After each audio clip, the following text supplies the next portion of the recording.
महिमातो जायाश्च पूर्वका पादो शिवा भूतानि त्रिपादस्यामृतं दिवि ओम त्रिपादुर्भवै पूर्वका पादो से हा भवतो दो विखमं विग्रहसा सनान रसने अभि पंचामृत भाग देते रहिए लाइन लगी है पंचामृत पादियो हो पाद्यम सर एक एक एक बूंद पंचामृत छोड़िए हाँ एक बूंद खाली बस हाँ बस वहाँ बढ़ा दीजिए ओम हरि ओम मा और ये चढ़ा दीजिए हाँ रख दीजिए उसको हाँ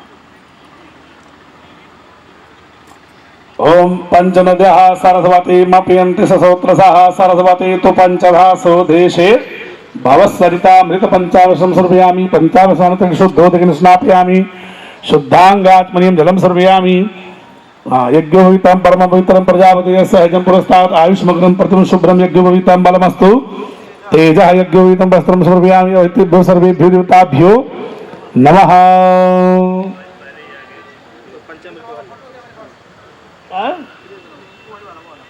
फूल चावल था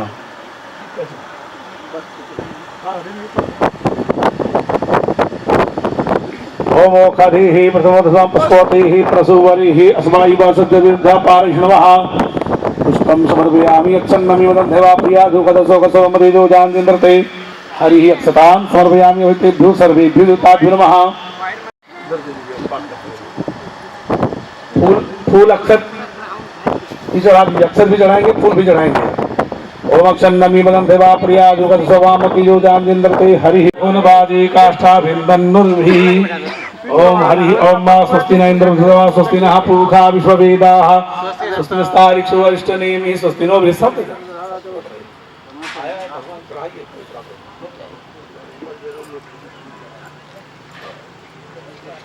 यदि अगरबत्ती भाई ना चाह रहा अगरबत्ती भी थोड़ी देर बाद चाहिए अभी जला के रखिए केवल अभी सीधबाहु राजन्यः कृतः गुरु तद्वैश्यामधिभागं शूद्रो अजायत।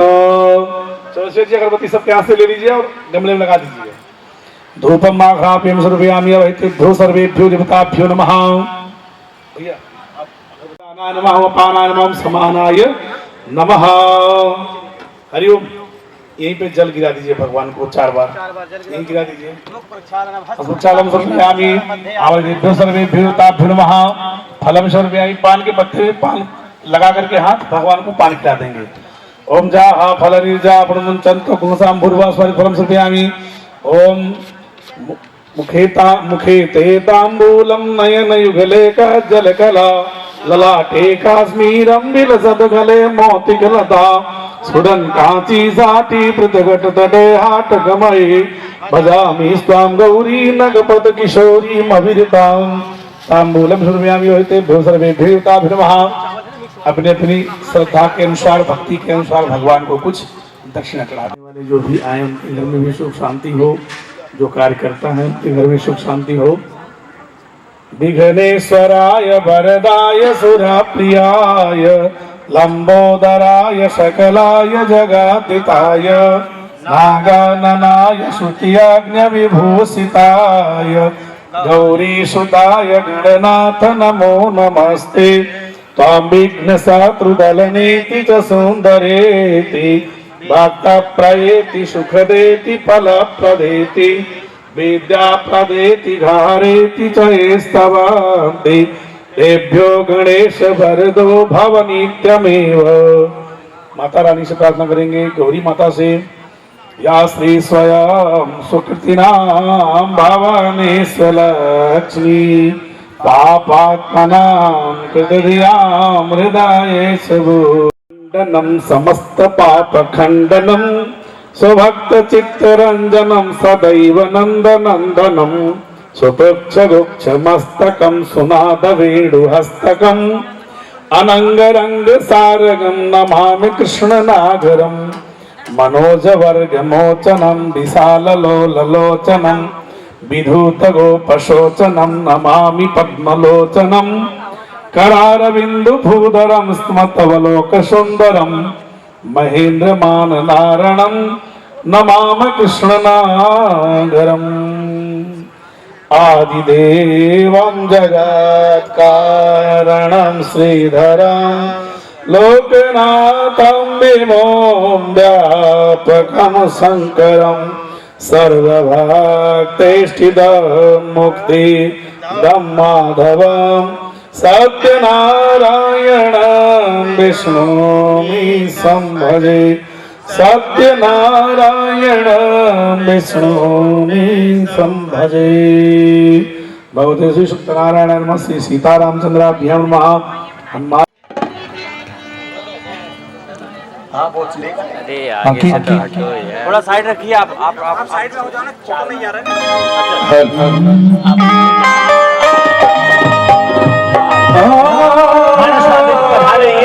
आप सब बड़े आनंद में मंच पर आसीन हो रहे हैं, बधाते जा रहे हिंदुस्तान। सजा दो घर आए हैं, सजा दो घर को गुलशन सा मेरे सरकार आए कुटिया भी दुल्हन सी लगे, कुटिया भी दुल्हन सी सरकार आए सजा दो गुलशन सा मेरे सरकार आए हैं। भाई के तारा कृष्णा जी बहुत सुंदर बोले गुरुदेव भगवान की जय हो।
बिछा दो अपनी पलकों को,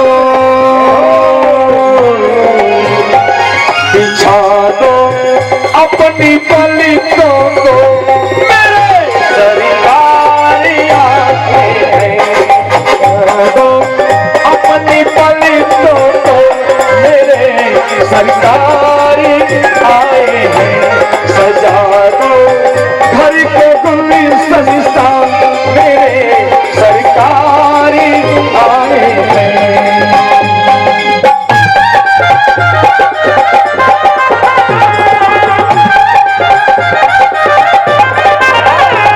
बोलो पूज्य गुरुदेव भगवान की।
सरकार आए हैं।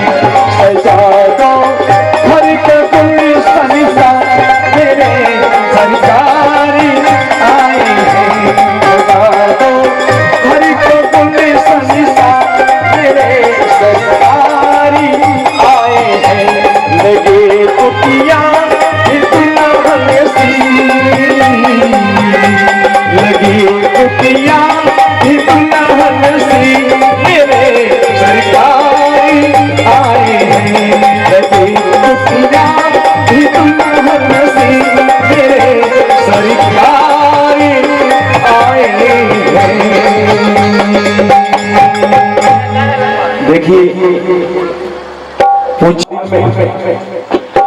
जीना सिखा दिया दीदी तुम्हारे प्यार ने, जीना सिखा दिया दीदी तुम्हारे प्यार ने।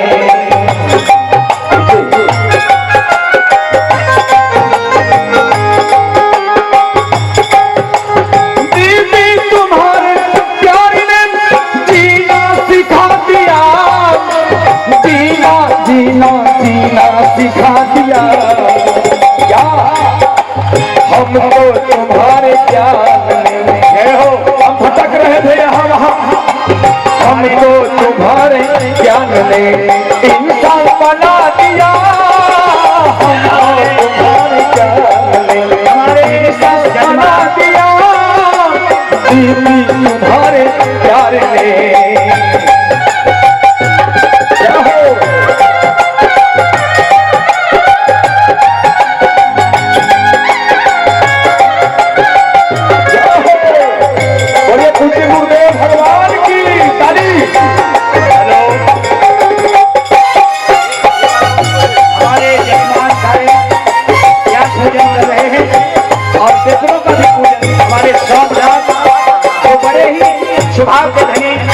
पितरों का भी प्यार पूजन जय हो, और पितरों को दक्षिणा देकर के ही पूजन करे हैं और देना चाहिए, यही साथ में जाएगा। अगला लाइन गुरु जी दीदी के चरणों में कहना चाहूंगा, हमेशा दैविक शक्ति, भगवान का शक्ति और खुद भगवान स्वरूप रहते हैं जल में आपके नजरों में हर घड़ी।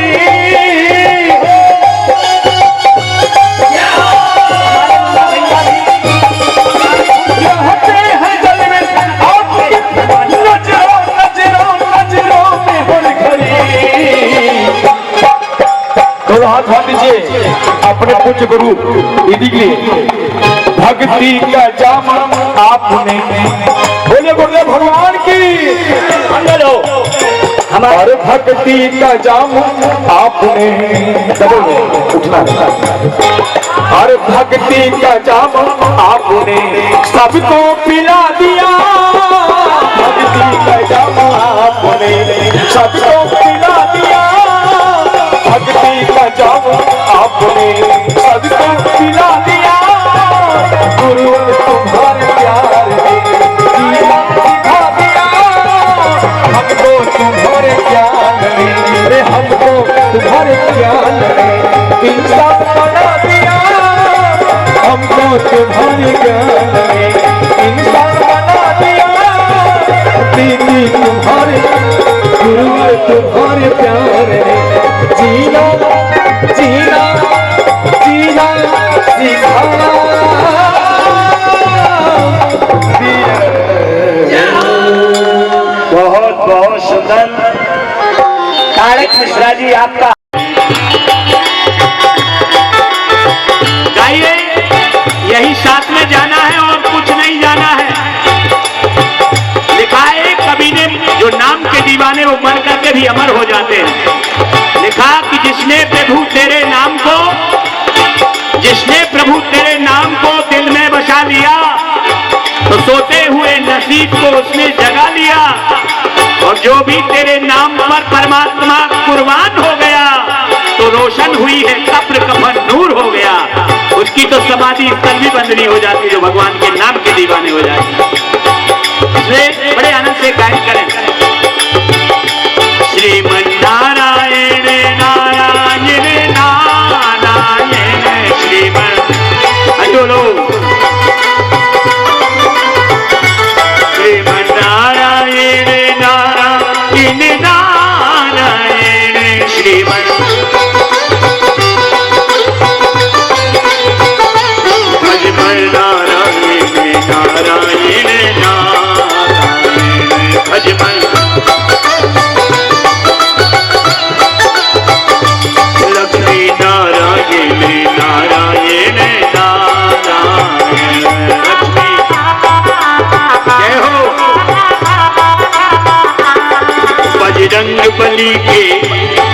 बजरंग बली के बल में इसकी महिमा भारी है। बजरंग बली के भाई आज कथा का विश्राम होने जा रहा है। बड़े प्रेम से नाम कीर्तन करें और भगवान की पावन कथा श्रवण करें। कल विशाल भंडारा। बजरंग बली के बल में इसकी महिमा भारी है। बजरंग बली के नाम की महिमा कवि और विभीषण को भी ये बूटी अति प्यारी है। कवि और विभीषण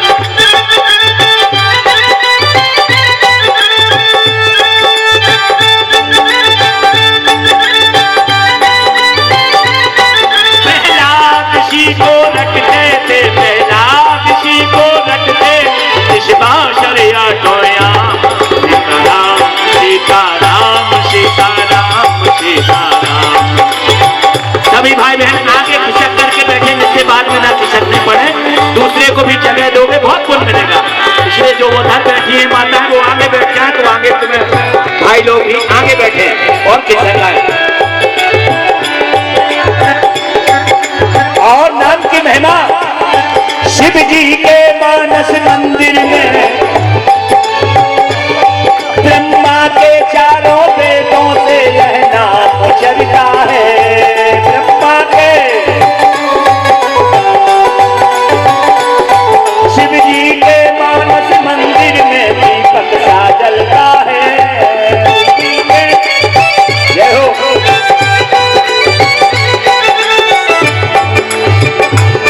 नारद की वीणा पर बजता, नारद की वीणा पर बजता सुंदर प्रभु का नाम। सीताराम सीताराम सीताराम सीताराम सीताराम।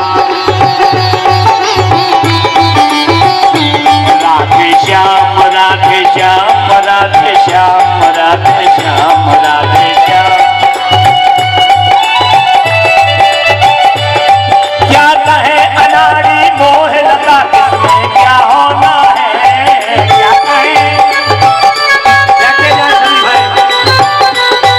अब क्या बतलाए प्रेमी जन इसमें क्या टोना है।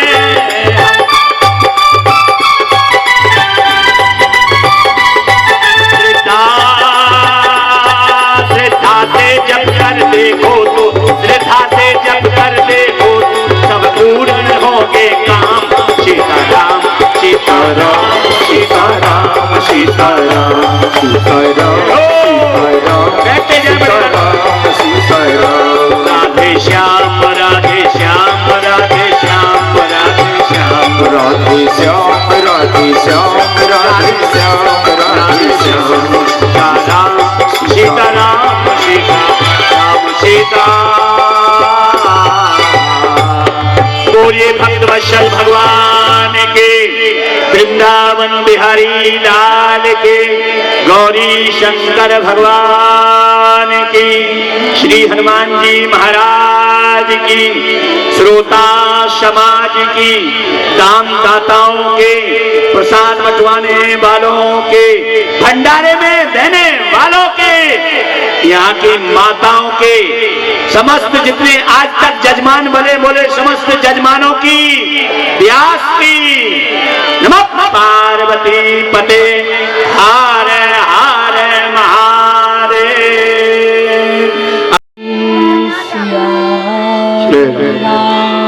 रामचंद्र भगवान की जय।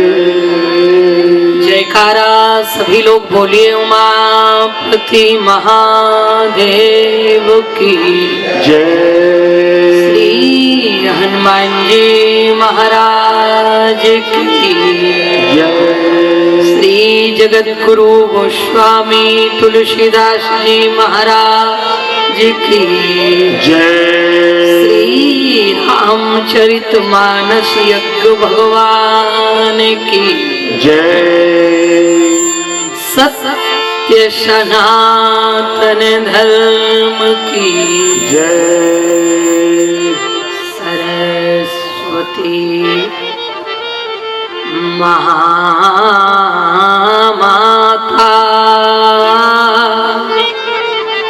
वीणा मस्तक धारिणी हम शरणं मापुनोमि विद्यादानं देहि मे वर्णानामृतसंहानां रसानां छन्दसामपि मंगलानां चकर्तारौ वन्दे वाणी विनायकौ ध्येयं सदा परिभवग्निमभीष्ट दोहं तीर्थास्पदं शिवविरञ्चिनुतं शरण्यं धृत्यार्तिहं प्रणतपालभवाब्धि ओतं वन्दे महापुरुषे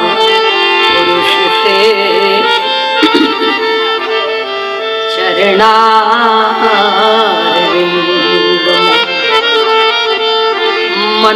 मनोजवं मारुततुल्य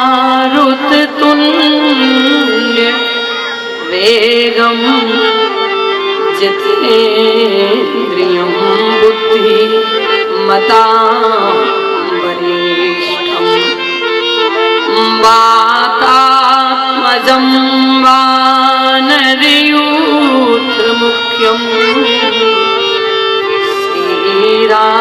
श्रीरामदूतं शरणं प्रपद्ये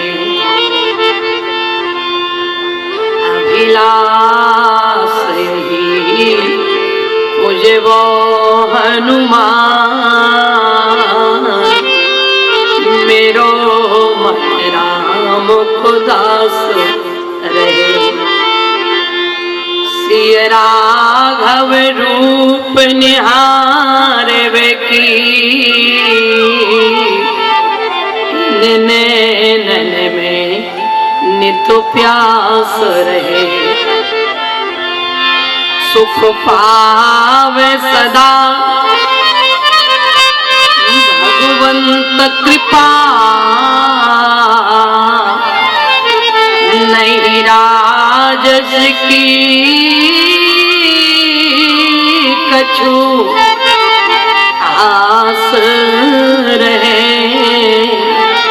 तुलसी कविता पर कानन में जब लोया शरीर में श्वास रहे जब लोया शरीर में श्वास रहे गिरायत जल पीछ सम गिरायत जल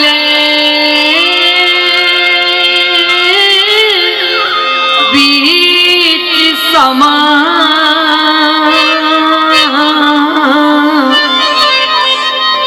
कहियत भिन्न न भिन्न बंदहु सीताराम पद जिनहि परम प्रिय हे हनुमान विराजियो हे हनुमान विराजियो कथाओत तुआ सखी सेवक तुम राम के मैं चरणों की दास मैं चरणों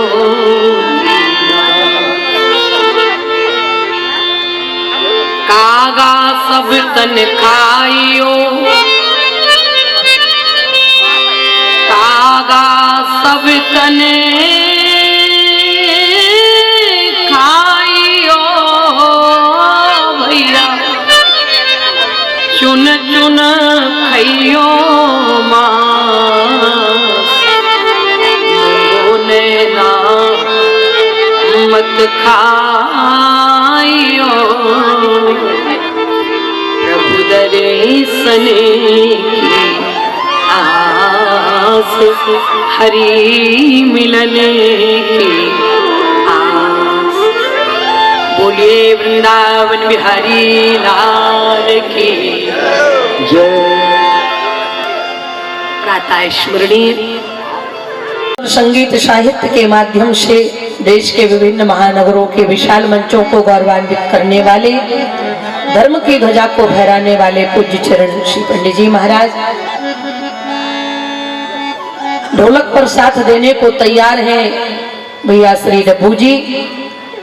मजीरे पर विराजमान पांडित्य कर्म पद्धति के अनुसार भजन पूजन अनुष्ठान के प्रति आपका शुभ संकल्प चल रहा है।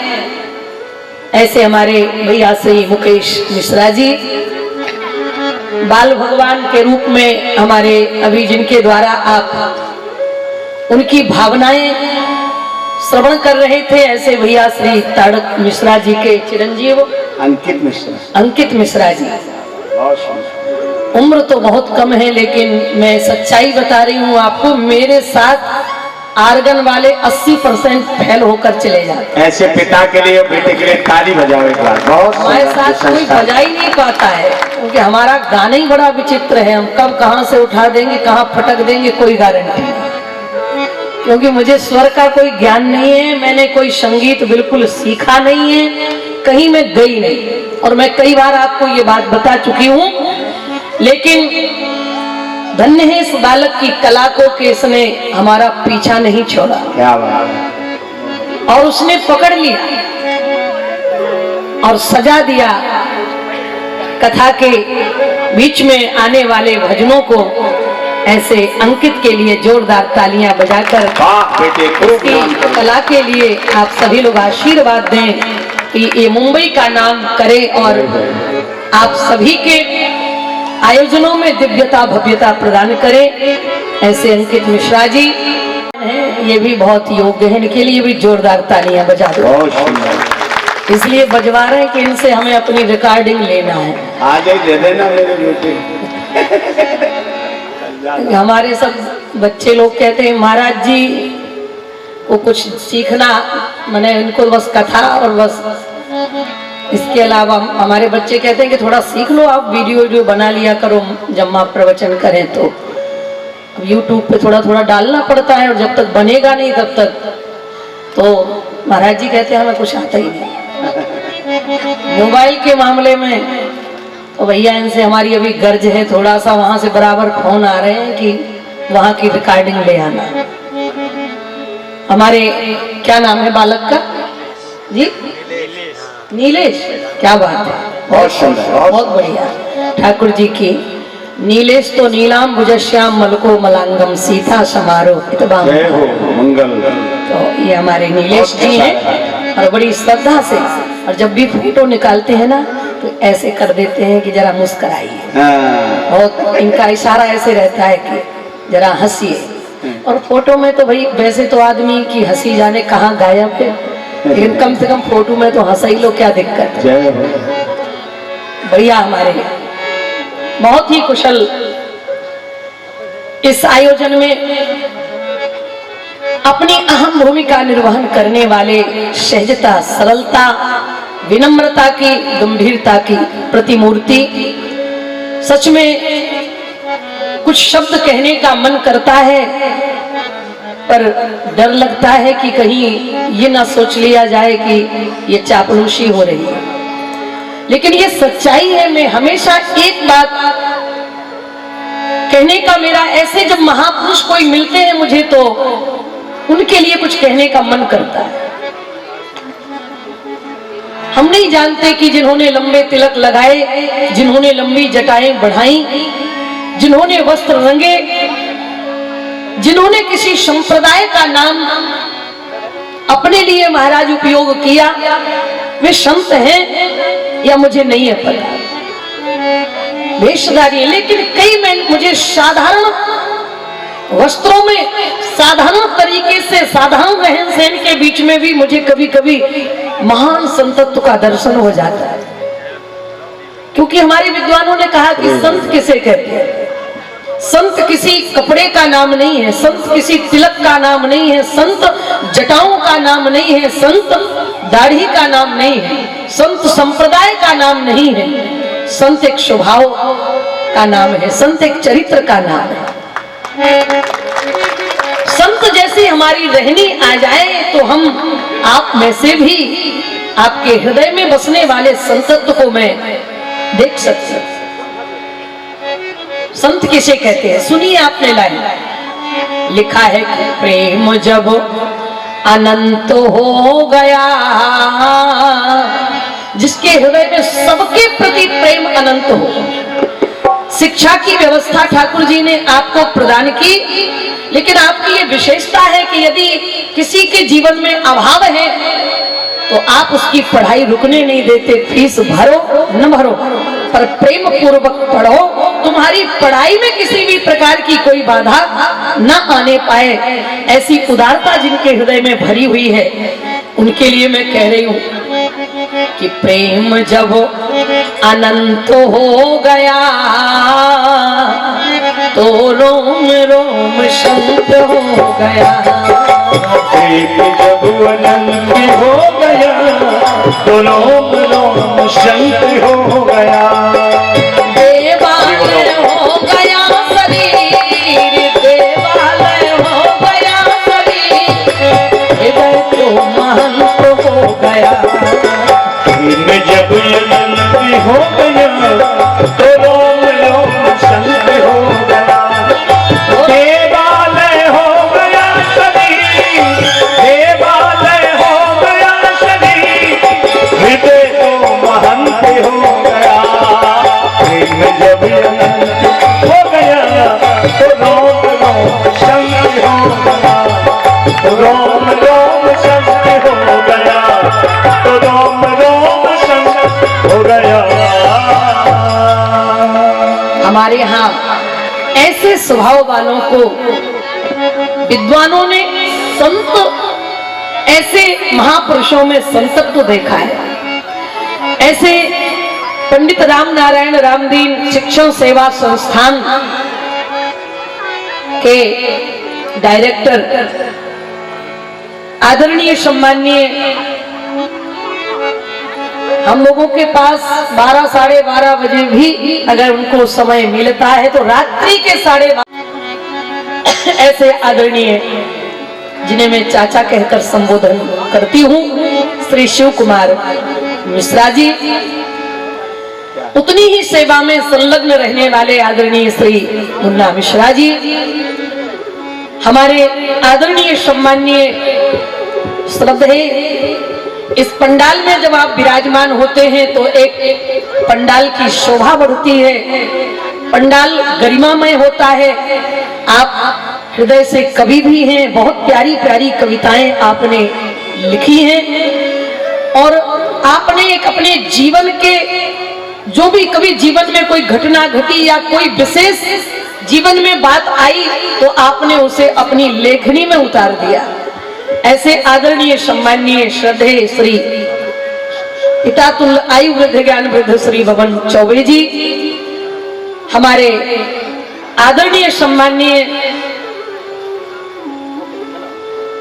जिनकी बड़ी ममता करुणा हमारे प्रति है, ऐसे हमारे मामा जी श्री उदयराज पांडे जी, इन सभी के लिए जोरदार तालियां बजाकर आप सभी लोग सम्मान करें। मैं आप सभी के श्री चरणों में प्रणाम करके आशीर्वाद की कामना करती हूँ। यहाँ सभी पांडित्य कर्म में लगे हुए हमारे सभी आचार्य यज्ञाचारी, मानस मनीषी महानुभावों, के हृदय में चरणों में बैठने वाले अपने ठाकुर जी को मैं प्रणाम करती हूँ। आज के मुख्य यजमान के रूप में आदरणीय श्री निशाकांत मिश्रा जी, हमारे भैया श्री शोभनाथ मिश्र जी, भैया श्री मुन्ना मिश्रा जी, जो नित्य प्रति सारथी बनकर हमें मंच से आवाज तक और आवाज से मंच तक ले आने में अपनी अहम भूमिका निर्वहन कर रहे हैं।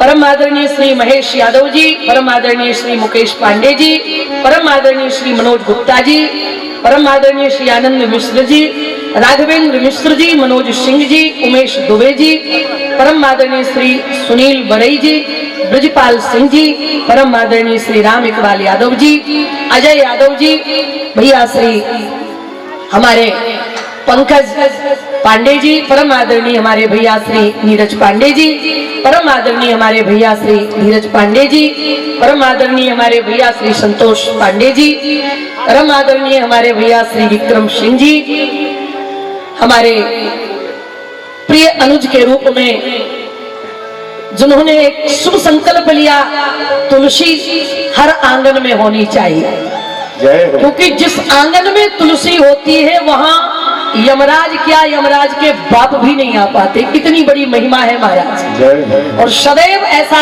वर्णन आता है, ऑक्सीजन प्रदान करने वाली, यदि जो भी वास्तु दोष यदि हमारे घर में किसी भी प्रकार का है और यदि आंगन में तुलसी लगी हुई है तो हमारा वास्तु दोष मिट जाता है।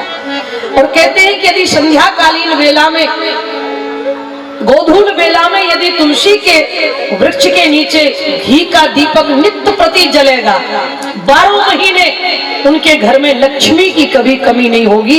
ये शास्त्रों में प्रमाण मिलता है।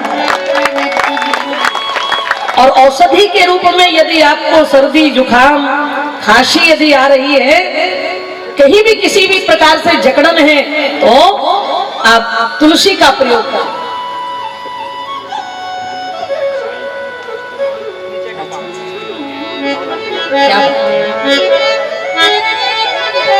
बहुत ही प्रसन्नता का विषय है कि हमारे समिति के समस्त पदाधिकारी गण अत्यंत प्रसन्नता से भरे हुए हैं, क्योंकि भक्तों ने यहाँ कथा सुनने के लिए अपनी जो उपस्थिति प्रदान की है, इससे समस्त समिति के लोग गदगद हैं। और फिर उनमें अगर कोई गणमान्य आ जाए तो फिर कहना ही क्या है। तो आज जिनका आगमन हुआ है राम कथा के पंडाल में, श्री हरि साईं धाम ट्रस्ट की संस्थापक श्रीमती पुष्पा जी महाराज, उनके लिए जोरदार करतल ध्वनि के साथ, क्योंकि हमारे यहाँ संतों का सम्मान करने की एक परंपरा है। का कुशल संचालन करते हैं आरपी मिश्र जी आदि जितने भी इस कथा में सुशोभित हो रहे हैं, चाहे वो राघवेंद्र मिश्र जी हो या हमारे परम आदरणीय भैया श्री विजय द्विवेदी जी, सपत्नीक नित्य प्रति हमारे गुप्ता जी नित्य प्रति अपनी सपत्नीक सहित यहाँ पर आकर के यहाँ की दिव्यता भव्यता, वे सभी लोग जिनके द्वारा यह आयोजन सशक्त बनाया गया है और सभी को आनंद के सागर में डुबकियां लगवाई जा रही हैं। इस आयोजन के समस्त पदाधिकारीगण जिनके नाम मैं स्मरण ना कर पाई हूँ, ऐसा मत सोचिएगा कि मेरे हृदय में आपका स्थान नहीं है। अत्यंत महाराज आप सभी स्थान रखने वाले, क्योंकि इन सब लोगों ने सामने बैठकर हमारे भैया श्री कालू राम जी सपत्नी पुणे से पधारे, हमारे आदरणीय श्री जिया जी वापी से पधारे, कितने लोग महाराज सुल्तानपुर लम्बुआ आदि जाने कहां से लोग यहाँ पर आकर के कथा श्रवण करने में अपनी भूमिका निर्वहन कर रहे हैं। मैं सभी के हृदयों में बैठे भगवान को प्रणाम करती हूँ। सभी श्रद्धालु सदगृहस्थ सज्जन वृंद, रचिया वंदनिया, भारत की आर्य देविया, भारत वाटिका के लिए हुए नवोदित होनहार पुस्तक कलयुग सभी जन्मे मुने बाल गोपाल, प्रचार हो गया है। मई में अगर कोरोना महाराज ने कृपा नहीं करी तो 2 मई से 8 मई तक राम कथा होगी। आदरणीय सम्माननीय श्रद्धे श्री भवन चौबे जी की सानिध्यता में, उनकी अध्यक्षता में और उनकी कृपा और करुणा में, और जहाँ पर हम रुके हुए हैं वहाँ आज कम से कम 25 से 30 माताएं हमारे पास आई। और उन्होंने कहा कि अगर दीदी, चाहे वो महाराज हमारी, कि अगर कथा वहां मई में होगी तो रुकाएंगे हम लोग। क्या बात है? हम वहां नहीं रुकने देंगे आपको। क्यों भाई? हमने कहा ऐसा क्यों? बोले अभी हम सेवा नहीं कर पाए। क्या बात? उनकी भावना को अभी हम लोग जो है आपकी सेवा में, हमने कहा कि अगर जहाँ पर हम रुके हुए हैं और उस मालिक ने मना कर दिया तो वो जितनी भी माताएं बोली नहीं नहीं, हमारा उनका इतना प्रेम है कि अगर हम कह देंगे तो वो मई के बाद ही भाड़े पर लगाएंगे। अगर आप, निवेदन मैं कर रही हूँ, अगर आप हमारे यहाँ रुक जाए तो। हमने कहा कि हमें क्या दिक्कत है, हमें क्या परेशानी, इतनी ममता। और मैं सच बता दूं, इतनी ममता इतने बड़े शहरों में तो मिलना बहुत मुश्किल हो जाती है। क्या बात है? जितनी ममता, जितना प्यार हमें यहाँ मिला है, मैं उनकी ऋणिया होकर के अगर अब मैं बताऊंगी ना तो सच में आप लोगों के भी मुंह में पानी आ जाएगा। सुबह से लेके हमारे यहाँ गाजर का हलवा ला रहा है, तो कोई मंगौड़ी पकौड़ी ला रहा है, अगर मैं सबके नाम गिनाऊंगी, कोई खिचड़ी ला रहा है। ऐसे हमने कहा कि वो लाइन बिल्कुल सही हो गई। कारण क्या है? हमारी विशेषता है क्या? हमारे लिए लोग ला रहे हैं? नहीं नहीं, हमारी जैसी साधारण महिलाएं दुनिया में घूम रही, कोई एक गिलास पूछने को नहीं मिलता महाराज। ये केवल यदि महिमा है तो राम नाम की महिमा है। विद्वान कहते हैं हम कहो आराम मिलेगा, सुबह नहीं तो शाम मिलेगा, वो खाने को बादाम मिलेगा। हमें तो मिल रहा है भैया। अब जो लोग ले रहे हैं अगर उन्हें नहीं मिल रहा है तो उनके लेने में कमी है, भगवान जाने। पहले दिन ही आदरणीय चाचा जी ने जाने क्या क्या लेकर के वहां रख दिया कि खूब खाओ, चकाचक खूब बांटो। क्या बात? और यहाँ तो प्रसाद बंटता ही है, लेकिन हमारे यहाँ भी खूब। हमारे महाराज जी तो अगर कोई बिना प्रसाद के चला जाता है तो उसके पीछे दौड़ के सड़क तक चले जाते प्रसाद लेके। तेरा तुझको अर्पण क्या लागे मेरा। इस ममता के लिए, मैं इस सम्मान के लिए, जब तक इस शरीर में सांस रहेगी तब तक ये ऋण मैं नहीं चुका सकती। ये मैं व्यासपीठ से कह रही हूँ आप सभी के हृदयों को। ओ राम स्नेही जग जप राम, राम जप जेहि राम स्नेही भैया भरत शरीष को राम स्नेही जग जप राम, जग जप राम, राम जप जेहि भरत शरीष। बाबा कहते हैं भरत शरीष को राम स्नेही, जग जप राम, राम जप जेहि। भरत जी धर्म की धुरी है। को शब्द का प्रयोग किया तुलसीदास जी महाराज ने बहुत अवधालियों में। जहां पर भी बाबा ने को शब्द का प्रयोग किया, मानो अब इसके आगे कोई दूसरा, जैसे ओ रघुवीर सरिस संसारा, और सील स्नेह निवानिहार, बड़ वशिष्ठ सम को जग माही, और यही सम निपट नीच को नाहि। ओ न कुसंगति पाई नसाई, और रहे न नीच मते चतुराई। बहुत जगह को शब्द का प्रयोग किया बाबा ने। भरत जी के लिए भी लिखा है कि जो न होत जग, वे कहते जो न होत जग जन्म भरत को, जो न होत जग जन्म भरत को, सकल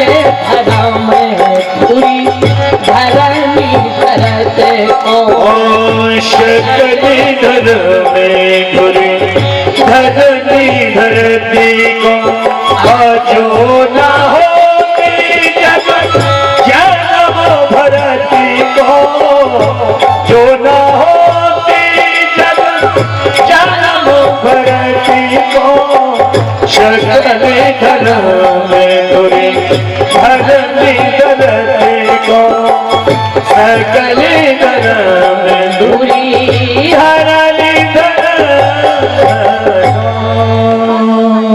अगम स्नेह भरत रघुवर को, इनके नाम में तो न जाने कितनी बार इनके लिए को शब्द का प्रयोग किया। वे कहते आगमा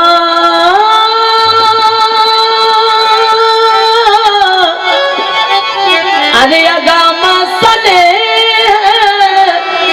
भरत रघुवर को, जहाँ न जाए मन विधि हरि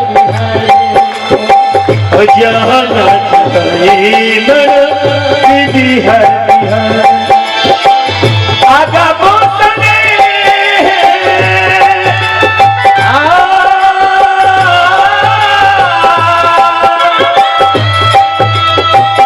आगम स्नेह भरत रघुवर को, जहाँ न जाए मन विधि हरि को, जहाँ न जाए मन विधि हरि को। बाबा कहते हैं ऐसे भैया भरत जिनकी गाथा तुलसीदास जी महाराज ने, और विद्वान तो यही कहते हैं कि यदि रामचरितमानस में से भरत जी का चरित्र निकाल लिया जाए तो रामचरितमानस निष्प्राण हो जाएगा। अगर रामचरितमानस का भी कोई प्राण है तो वो भरत का चरित्र है। जय हो। और भगवान के भी यदि कोई प्राण है तो वो भरत है। भगवान श्री राम कहते हैं भरत प्राण प्रिय पावहि राजू, और विधि सब विधि मोहि सन्मुख आजू। ऐसे भरत की सुंदर चर्चा तो अगाध है, पर मैं समय के अनुसार आपको चित्रकूट ले चलना चाहती हूँ, क्योंकि यदि मैं क्योंकि अयोध्या से यदि चित्रकूट तक पहुंचाने में पूरा समय निकल जाएगा, और यदि दोनों भाई न मिल पाए तो ना हमें चैन पड़ेगा और ना ही आपको चैन पड़ेगा। इसलिए भाइयों को मिला दिया जाए। खूब भरत जी को महाराज समझाया गया, बहुत आदेश मिला, लेकिन भरत जी ने किसी की भी एक ना माना। और भरत जी ने सुसंकल्प लिया कि हम भैया को मनाने के लिए जाएंगे। विद्वानों ने लिखा भरत चले जय हो चित्रकूट हो रामा, राम को मनाते। भरत चले चित्रकूट हो रामा, राम को मनाने। भरत चले चित्रकूट रामा, राम को मनाने। भरत चले चित्रकूट हो रामा, राम को मनाने। राम को मनाने अपने भैया को मनाने। राम को मनाने अपने भैया को मनाने। राम को मनाने, राम को मनाने अपने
भैया को मनाने के लिए माताएं रथ में पालकी में बैठी हैं, गुरुदेव रथ में जा रहे हैं, गुरु माता रथ में बैठ करके जा रही हैं, लेकिन भरत जी पैदल चल रहे हैं। सेवकों ने बार बार निवेदन किया कि भैया भरत जी आप भी किसी रथ पर बैठ करके, यात्रा बड़ी लंबी है, नहीं चला जाएगा।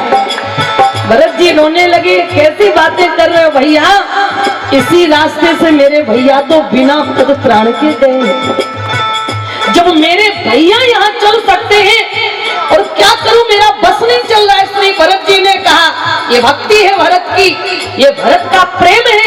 भरत जी ने कहा भैया मेरा बस नहीं चल रहा है, तुम कह रहे कि किसी रथ पर विराजमान हो जाओ, रथ की बात छोड़ो, मेरा तो मन ये करता है कि जहां मेरे भैया के चरण पड़े हैं वहां मेरा सिर हो जाए, तो भी मैं उनके प्रेम की बराबरी नहीं कर सकता। भरत जी ने कहा मन तो ये करता है कि सिर भर जाऊं उचित समोरा, सिर भर जाऊं उचित समोरा, सिर भर जाऊं समोरा, भर जाऊं उचित समोरा, सबसे सेवक में कठोरा, सबसे सेवक धर्म कठोरा, सबसे सेवक धर्म कठोरा। भरत जी ने कहा मन तो करता है कि मैं सिर के बल चलूं, लेकिन ऐसा हो नहीं पा रहा है। भरत जी से माने उनके सेवकों ने खूब, महारानी कौशल्या जी ने आकर के कहा कि राम भरत, यदि तुम रथ पर नहीं बैठे, यदि तुमने सवारी साधन का उपयोग नहीं किया ना, तो तुम्हारे कारण ये अयोध्या वाले भी पैदल चलेंगे। बेटा भरत, तुम्हारे कारण यदि तुम्हारी प्रजा को दुख होवे, यदि कष्ट होवे, तो अच्छा लगेगा क्या? महाराज वर्णन ये आता है कि आज महारानी कौशल्या के आदेश से भरत जी ने रथ की सवारी ली थोड़ी दूर के लिए, और भरत को अपने मन में पश्चाताप होने लगा। भरत जी ने कहा कि अपने मन से बात करी कि तू दिखावा कर रहा है ना, दुनिया वालों को तू दिखाना चाहता है कि तू कितना बड़ा त्यागी है, इसलिए तो तू सबके सामने पैदल चल रहा था जिससे कि तू वाहवाही लूट सके। तूने ऐसा किया ही क्यों? तुझे किसी के सामने पैदल नहीं चलना चाहिए। और तुलसीदास जी महाराज कहते हैं, अब महाराज श्री भरत जी ने कुछ दूर जाकर के रथ का त्याग किया और ऐसा रास्ता अपनाया क्योंकि अयोध्या वालों की भीड़ किसी को पता नहीं। अब भरत जी महाराज लुक छिप करके महाराज दाएं बाएं पैदल जा रहे हैं, जिससे अयोध्या वाले ये ना समझ पावे कि भरत जी सवारी से नहीं चल। पर भरत जी ने सवारी नहीं ली। तुलसीदास जी महाराज ने, आप पढ़ना कभी इस प्रसंग को, आनंद आएगा आपको। वे कहते भरत जी महाराज बिना सवारी के चल रहे हैं, और भरत जी ने जब अपने सेवकों से कहा कि मेरा तो मन करता है कि मैं सिर के बल चलूं, और कहते कहा ही नहीं, बल्कि भरत जी जहां श्री राम जी के चरण चिन्ह बने हुए थे वहां सिर के बल खड़े हो गए। और बाबा ने कहा भारत चले चित्रकूट हो रामा, राम को मना, भारत चले चित्रकूट हो रामा, राम को मनाने, राम को मनाने, अपनी भाभी को मनाने, राम को मनाने, अपनी भाभी को मनाने, राम को मनाने, अपनी भाभी को मनाने, अपने भैया को मनाने, भारत चले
अभी अयोध्या के लोगों को लेकर के एक बात मैं इसमें एक बड़ी प्यारी कहना चाहती हूँ आपसे कि जब यही अयोध्या वाले राम जी के साथ पीछे पीछे दौड़े थे ना, तो राम जी अयोध्या वालों को बीच तमसा के तट पर सोता हुआ छोड़ करके चले गए।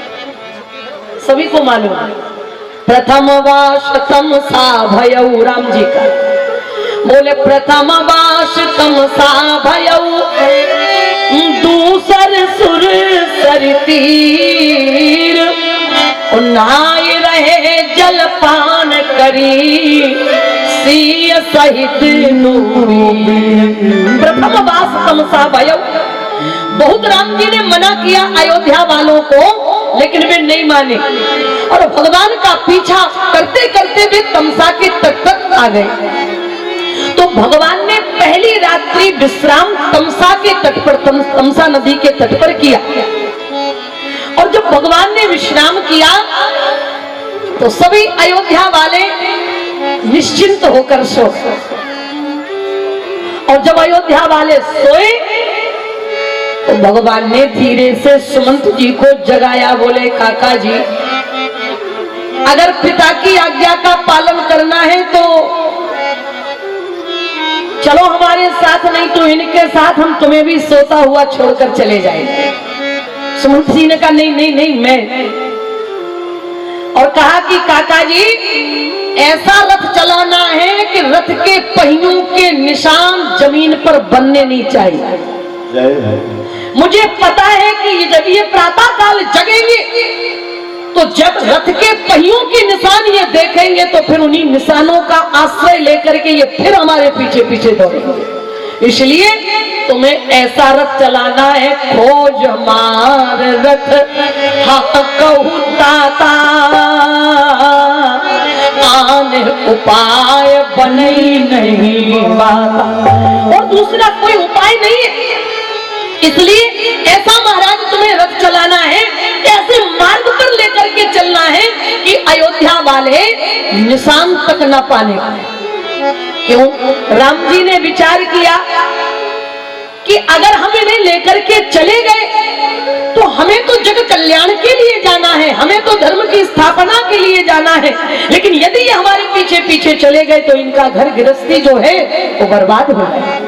और भगवान कभी नहीं चाहते कि आप अपनी घर गृहस्थी, आप अपने बच्चों पर ध्यान न दें, आप अपने बिजनेस पर ध्यान न दें, आप अपने शरीर पर ध्यान न दें। ऐसा भगवान का कहीं भी कोई ऐसा आदेश अगर मिला हो तो आप मुझे बताएं। हमारे तुलसीदास जी महाराज ने भी लिखा है, वे कहते हैं करम प्रधान, अरे करम प्रधान विश्व परिरा, करम प्रधान विश्व परिरा, करम प्रधान विश्व परिरा, करम प्रधान विश्व परिरा, जो जस करई सो जस फल जा,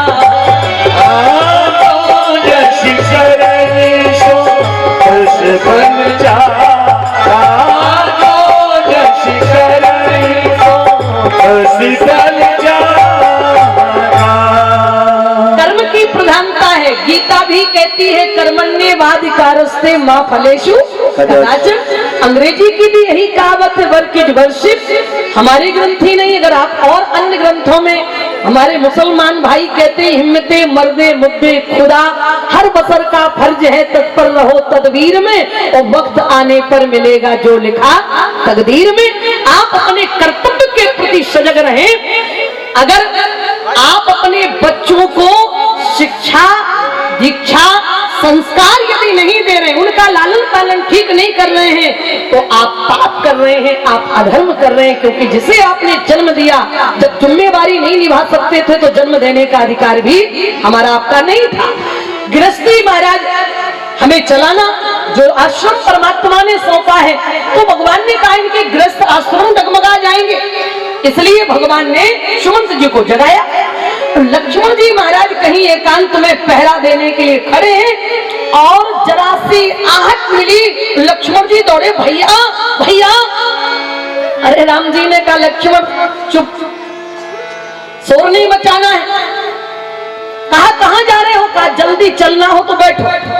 लक्ष्मण जी तुरंत महाराज रथ में बैठ गए और जब रथ आगे बढ़ गया तो लक्ष्मण जी ने एक निवेदन किया कि भैया एक बात बताओ कि आखिर अयोध्या वालों की गलती क्या थी जो आज आप इन्हें नदी के तट पर, तमसा के तट पर सोते हुए छोड़कर जा रहे हो? को छोड़कर जा रहे, इनकी गलती क्या है? भगवान श्री राम ने कहा लक्ष्मण जी को समझाने के लिए, लक्ष्मण जी से राम जी ने कहा लक्ष्मण इनकी बस यही एक गलती हो गई कि जो सो गए। और लक्ष्मण जो सो जाता है मैं उससे दूर चला जाता हूं, मैं खो जाता हूं, फिर महाराज उन्हें मिलने वाला, सोने वालों को कभी भगवान नहीं मिले। इसलिए तो हमारे विद्वानों ने हम और आपको जगाया है कि उठ जाग मुसाफिर भोर भई, अब रहने कहाँ जो सोवत। उठ जाग मुसाफिर भोर भई, अब रहने कहाँ जो सोवत है। सोवत है सो खोवत है, जो जागत है सो पावत है। जो सोवती है सो खोवती है, जो जागती है सो पावती है। उठ जाग मुसाफिर भोर भई, अब रहने कहाँ जो सोवती है, अब रहने कहाँ जो सोवती है। विद्वान तो यही कहते उठ जाग मुसाफिर भोर भई, अब रैन कहाँ जो। क्यों भाई 84 लाख योनियों में सोते सोते चले आ रहे, अगर इस शरीर में भी सो रहे हो तो हमसे बड़ा महाराज पागल दुनिया में दूसरा कोई नहीं हो सकता। अच्छा सोना और जागना किसे कहते हैं? भगवान को भूलना ही सोना है और भगवान को याद करना ही जागना है। समझ लेना कि जब हम पे भगवान विस्मृत हो रहे हैं, यदि भगवान को हम भूल रहे हैं तो समझ लेना चाहिए कि हम मोह की रात्रि में खर्राटे मारकर महाराज अनेकानेक ख्वाब के, अनेक अरमानों के स्वप्न देख रहे हैं महाराज, हम जग नहीं रहे। जागना उसे कहते हैं जो हमेशा भगवान का स्मरण करता है। राम जी ने कहा लक्ष्मण बस ये सो गए, इनकी यही गलती, इसलिए हम इनसे खो रहे। लक्ष्मण जी ने मन में विचार किया, लक्ष्मण जब ये अयोध्या वाले थोड़ी देर के लिए सो गए तो भैया इनको छोड़कर जा रहे हैं, अब तू सावधान हो जा, अगर कहीं तू सो गया तो कभी भी किसी जगह छोड़कर ये तुम्हें भी चले जाएंगे, फिर तुझे कभी राम मिलने वाले। इसलिए लक्ष्मण जी ने प्रतिज्ञा की कि वैसे मैं भले ही सो भी जाता, लेकिन आज मैं प्रतिज्ञा करता हूँ श्री सीताराम जी के चरणों की सौगंध खाकर कि आज से लक्ष्मण कभी भी सीताराम की सेवा करने में कभी सोएगा नहीं, जागरूक रहेगा, क्योंकि भय है कहीं भगवान न छूट जाए। अब मैं एक निवेदन, हमारा ग्रस्त जीवन है, उलझन भरी जिंदगी है हम और आपकी महाराज। कभी व्यापार में घाटा तो कभी महाराज अफसरों का दबाव, तो कभी महाराज दुकानदारी में परेशानियां, कभी घर गृहस्थी में परेशानियां, कभी बीमारी, अनेक झंझट लगे रहते हैं हमें अपनी जिंदगी में। तो हो सकता है कि कभी नींद लग जाए, कभी हम सो जाएं, तो फिर क्या भगवान हमें कभी नहीं मिलेंगे?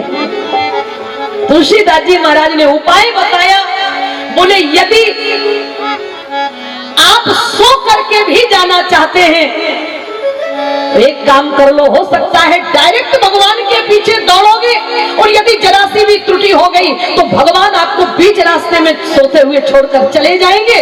लेकिन अगर भगवान तक पहुंचना है सोते जागते तो किसी संत का सानिध्य पकड़ लो, वो तुम्हें, अगर तुम सो भी रहे होगे तो वो तुम्हें जगा करके भगवान तक ले जाने की गारंटी ले लेगा। तो वही अयोध्या वाले जो तमसा के तट पर सोते रह गए थे और आज वही अयोध्या वाले भरत जैसे संत के साथ जा रहे हैं। तो भाई हम लोगों का काम ही है सोना। हम संसार के लोग जो हैं ये नींद लग ही जाती है, कब लग जाएगी कोई गारंटी नहीं। लेकिन अगर किसी संत का सानिध्य रहा तो वो संत तुम्हें जगाएगा। सोना नहीं है, जागो। तुलसीदास जी महाराज कहते हैं भरत संत है। बोले कोई एक विधि से साधु होता है, कोई दो विधि से संत होता है, कोई तीन विधि से संत होता है, लेकिन भरत साक्षात महाराज प्रयागराज तीर्थराज प्रयाग बता रहे हैं।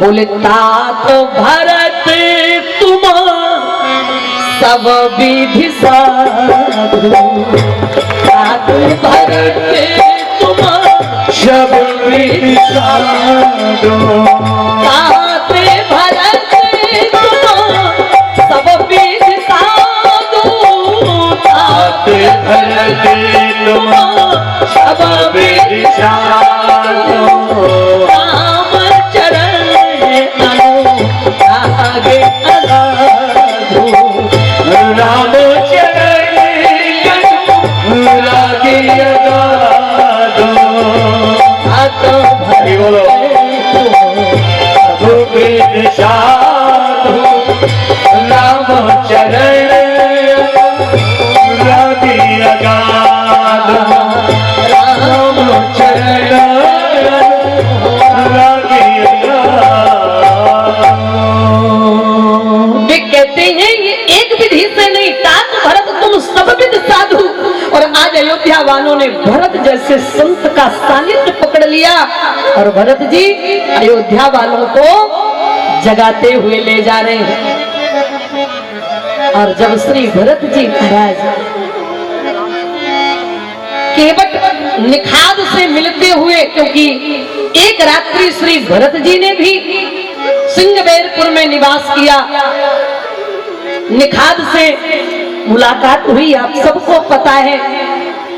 जब निखाद ने बताया कि इस स्थान पर श्री सीताराम जी ने रात्रि में विश्राम किया, भरत जी ने कहा भैया एक बार मुझे उस स्थान पर ले चलो जहां श्री सीताराम जी ने एक रात्रि विश्राम किया।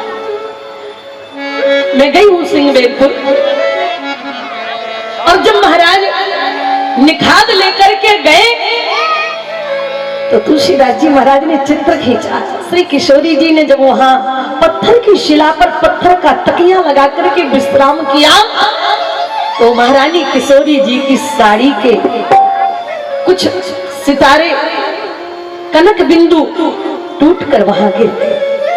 और जब भरत जी को निखाद राज लेकर के गए, बाबा कहते हैं, बोले कनक बिंदु दुई चारक देखे, कनक बिंदु दुई चारक देखे, कनक बिंदु दुई चारक देखे, नाके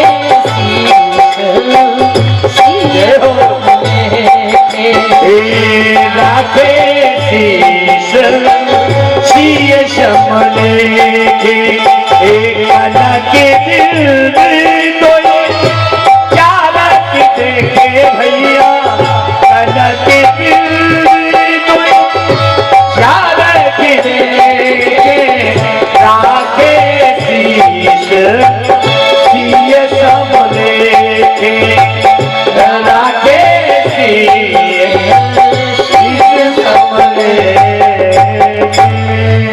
जब भरत जी ने वो कनक बिंदु दुई चारिक देखे, जो कण गिर गए थे सोने के साड़ी से निकल करके, वो भरत जी ने ऐसे उठाए और अश्रुधारा बह गई आंखों में, ऐसे माथे पर लगा करके मानो अनुभव किया कि भरत का माथा उनकी भाभी महारानी सीता के चरणों में, मानो श्री किशोरी जी का दर्शन होने लगा उन्हीं कनक बिंदुओं में।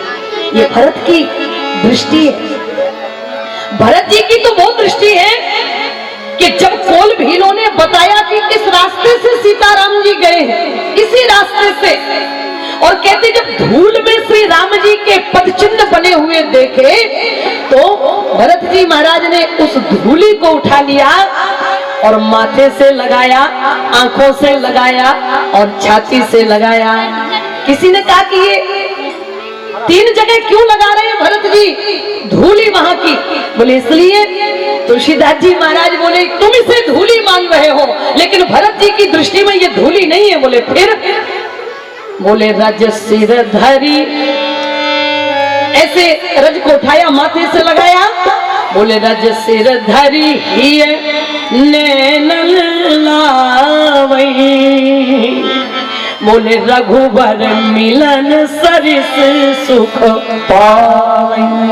ऐसा लग रहा है कि जब वो धूली माथे से लगाते हैं तो अनुभव होता है कि राम जी के चरणों में माथा पड़ गया, और जब आंखों में लगाते हैं तो लगता है कि श्री सीताराम जी का दर्शन हो रहा है, और जब छाती से लगाते हैं तो लगता है कि सीताराम जी ने अपनी बाहों में भर के दुलार करना प्रारंभ कर दिया।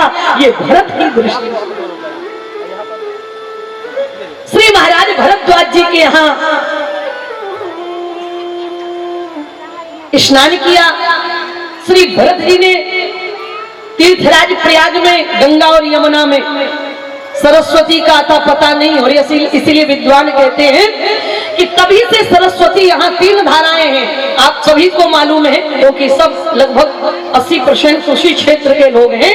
तो महाराज कहते हैं कि 3 नदियों का संगम है वो, गंगा, जमुना और सरस्वती। लेकिन गंगा और जमुना तो आपको दिखाई देंगी, लेकिन कभी किसी को सरस्वती दिखाई दी वहां पे? विलुप्त है। और ये क्यों हो गई विलुप्त? बोले तभी से हो गई जब से भरत जी चित्रकूट के महाराज तीर्थराज प्रयाग में त्रिवेणी पर आए। बोले क्यों? बोले महारानी सरस्वती जी ने विचार किया कि सभी को मालूम है कि मंथरा की बुद्धि को फेरने वाली सरस्वती है।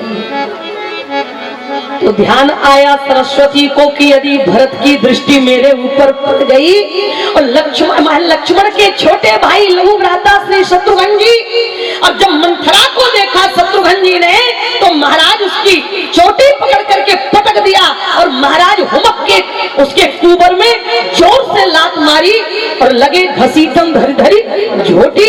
महारानी सरस्वती जी ने कहा कि अगर कहीं हम दिखाई दे गए तो कहीं सजा हमें भी ना मिलने लग जाए, इसलिए सरस्वती उन दोनों नदियों के बीच में विलुप्त हो गई, उनका दर्शन वहां नहीं हुआ। 3 नदियों का संगम। भरद्वाज जी से आशीर्वाद लिया श्री महाराज भरत जी ने, और यात्रा मंगलमय आगे की। तुलसीदास जी महाराज चित्र खींच रहे हैं।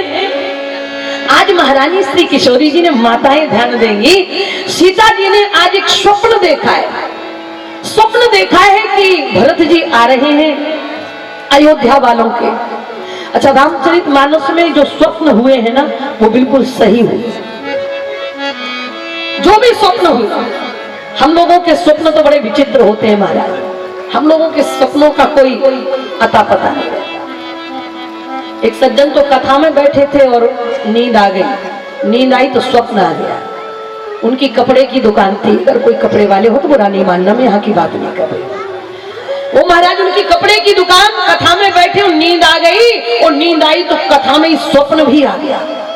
स्वप्न क्या आया कि मैं अपनी कपड़े की दुकान में बैठा हूँ और ग्राहक आया है, वो उधार लेने की, थोड़ी जान पहचान वाले होंगे, कोई उधार की बात कर रहे थे। बोले जैसे ही फसल आएगी, धान आएगा या गेहूं आएगा तो मैं आपका सब कुछ चुकता कर दूंगा, लेकिन अभी इस समय उधार कपड़ा चाहिए।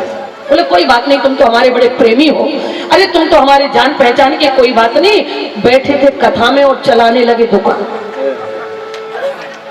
बोले सेठ तुरंत कहने लगे, सेठ तुरंत कहने लगे कपड़ा ले उधार, वो आगे बैठे भक्त को कुर्ता दीनो फार। एक सामने बेचारे, उन्हीं के सामने सब लोग ऐसे ही बैठे रहते सते, और उनने कहा कि हमें कपड़ा लेना है 5 मीटर। तो सामने एक भक्त बैठे थे, उनका कुर्ता पकड़ा सपने में, कुर्ता पकड़ा उनका सच में, और कुर्ता पकड़ के फाड़ने लगे, बोले ले जाओ 5 मीटर। जब उनका कुर्ता फटा तो उन्हें थोड़ा खींचा गया, तो उन्हें देखा तो वे तो आंखें बंद करके बस फाड़ रहे थे थान। तो उन्हें जगाया कि भाई साहब क्या कर रहे हो आप, मेरा कुर्ता फट गया है। ओ जगह, बोले भाई साहब क्षमा करना, मैं थोड़ा सपना देख रहा था कि मैं दुकान चला रहा हूँ। बोले यहाँ कथा सुनो, दुकान न चला, और तुमने हमारा नुकसान कर दिया, तुम्हारी तो दुकान चल गई और हमारा तो घाटा हो गया। तो महाराज, हमारे आपके स्वप्न की कोई गारंटी नहीं। जिन्हें साइकिल चलाना नहीं आता है वे हवाई जहाज चलाते, स्वप्न में कोई गारंटी, कौन सा स्वप्न आ जाए कोई पता। लेकिन रामचरितमानस के जो स्वप्न है वो सच हो गए। भरत जी ने सपना देखा, सभी को पता है, देखई रात भयानक सपना, और जाग करई देखई रात भयानक सपना, भैया देखई रात भयानक सपना, जाग करई कोटि कल्पना, जागे करई कोटि कल्पना। भरत जी ने स्वप्न देखा, देख ही रात भयानक सपना। बोलो सपना सच हुआ कि नहीं हुआ? और सपना किसने देखा रामचरितमानस में? लंका की एक राक्षसी ने सपना देखा। वो राक्षसियों को बता रही है कि हमने एक सपना देखा है और गारंटी है कि वो सपना सच होने वाला है, केवल 4 दिन लगेंगे। लंकनी महारानी त्रिष्ठा ने कहा मैंने सपना देखा है। बोले क्या देखा? बोले सपने बानर,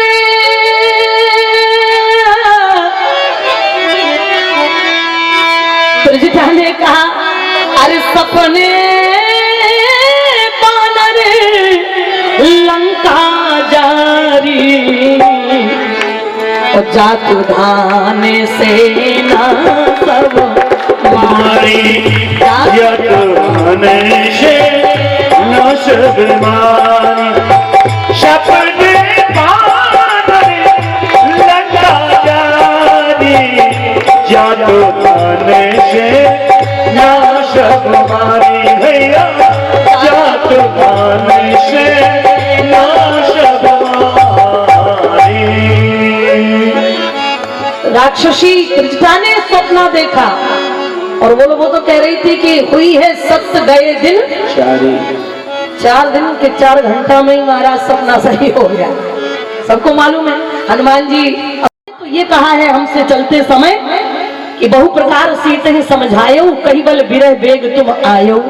भगवान ने तो केवल इतना ही आदेश दिया था, और ये राक्षसी कह रही है कि हमने सपना देखा है कि सपने बानर लंका, तो बानर तो हम ही आए।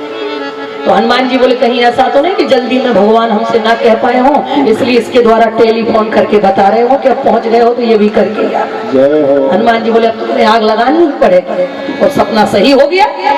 तीसरा सपना महारानी केतई ने भी सपने देखे, और एक सपना श्री किशोरी जी ने चित्रकूट की तपस्थली में देखा। जागे सिय सपन अस देखा। क्या देखा? बोले देखी सास आन अनुहारी, सासों को सफेद साड़ी में देख लिया श्री सीता। सपने में देखा कि भरत जी आ रहे हैं, अयोध्या वाले उनके पीछे पीछे आ रहे हैं, और माताएं सफेद साड़ी में हैं। इसका मतलब है कि पिताजी ने अपने प्राणों का परित्याग। बहू हो तो सीता जैसे। सीता जी, मैं तो यहाँ के जो पूर्वी उत्तर प्रदेश आदि जो क्षेत्र के लोग हैं, इनके हृदयों में मैं देखती हूँ कि माता पिता के प्रति बड़ी ममता, बहुएं बेटों से भी ज्यादा सेवा करने वाली, यहाँ मैंने देखा है।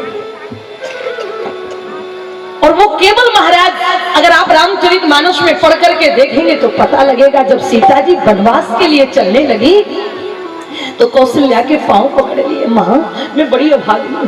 बहू कह रही अपनी सास से, माताएं बहुएं ध्यान देंगी, बहुत प्यारी बात। सीता जी ने चरण पकड़ लिए। हमारे भक्त पवई तुंगा गांव से सभी लोग आए हैं, क्योंकि इसके पहले हमारी 25 तारीख तक वही कथा थी। और बहुत ही महाराज, बहुत ही प्रेम और अनुराग के साथ 9 दिन तक वहां भी यही स्थिति थी जो आपके यहाँ है, बल्कि वहां तो पुरुषों को बैठने के लिए माताओं ने जगह ही नहीं दी महाराज पंडाल में। यहाँ की माताएं तो बड़ी दयालु हैं, कम से कम आप लोगों को जगह देती। वहां तो खूब माताओं ने भरपूर सहयोग दिया। और एक बात और मैं आपको बताना चाहती हूँ, एक बहुत बड़ी आश्चर्य की बात।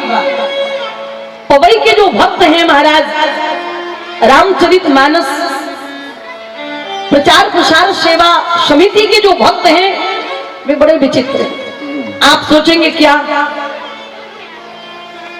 आज तक मैं लगभग 37 वर्ष मुझे कथा कहते हुए लगभग होने जा रहे हैं, और 37 वर्ष में ये पहली समिति हमें ऐसी मिली कि कथा हमारी 9 दिन की थी, और ये कथा की दक्षिणा 4 ही दिन में लेकर के हमारे सामने आ गए। मैं आपको सच बता, क्या बात, केवल कथा 4 दिन हुई थी और ये दक्षिणा लेकर के आ गए।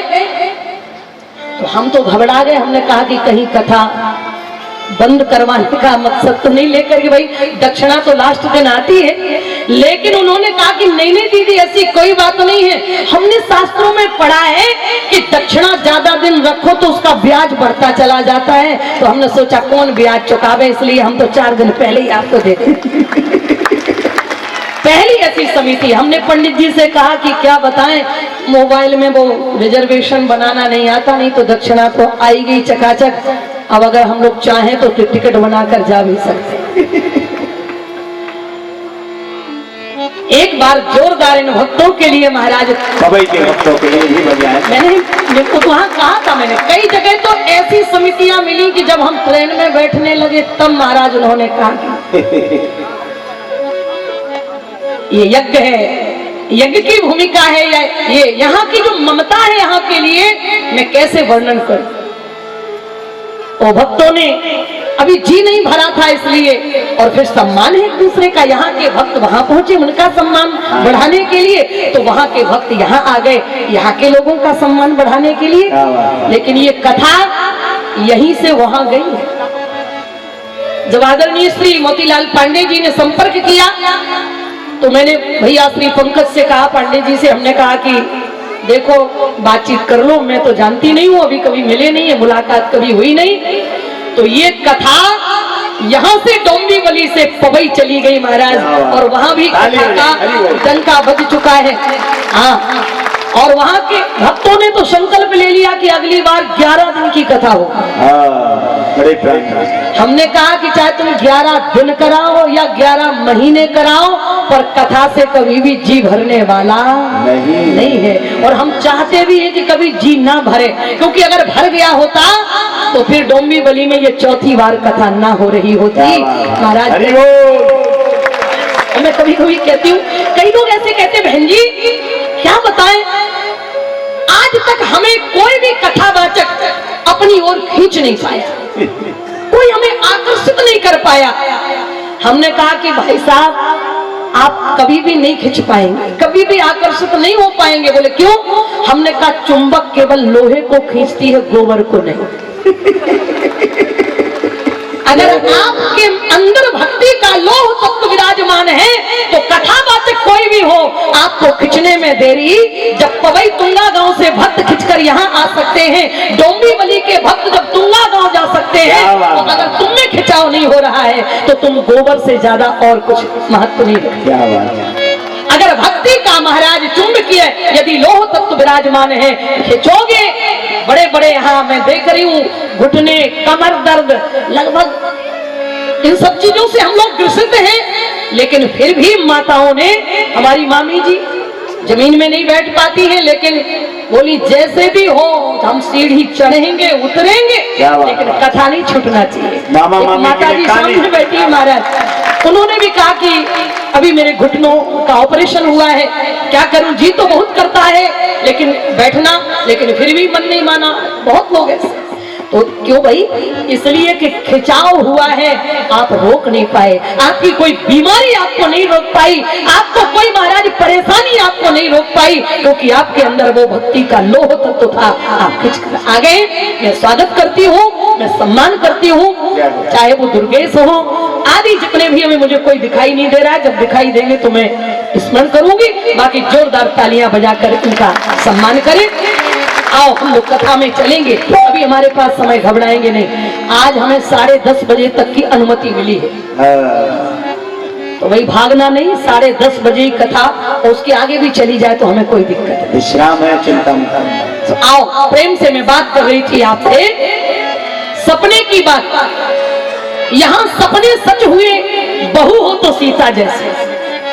क्या कह रही थी महारानी सीता, जब वनवास जाने लगी श्री राम जी के साथ, अपनी सास के चरण पकड़िए, माँ मैं बड़ी अभागी,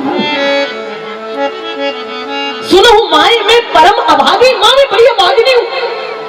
कौशल्या जी ने अपनी पुत्र वधू को छाती से लगा लिया, लाडली ओ मेरी किशोरी, ओ मेरे महलों की रत्न, ऐसी बातें क्यों कर रही है तू, कैसे क्यों भागनी हो सकती है। महाराज जनक जैसा तेरा पिता, चक्रवर्ती धर्म सम्राट जैसे तेरे ससुर, राम जैसा तेरा पति, फिर तू अभागिनी कैसे हो सकती है। महारानी सीता ने कहा कि माँ जब मैं पुत्र वधू बनकर के अयोध्या में आई तो मेरी आयु मात्र 8 वर्ष की थी, ऐसा धर्म ग्रंथ बताते।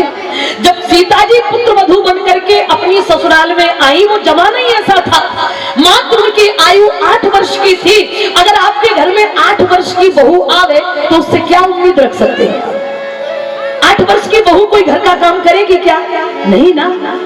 सीता जी 8 वर्ष की बहू बनकर के आई, सासुओं ने कितना लाड़ और दुलार किया।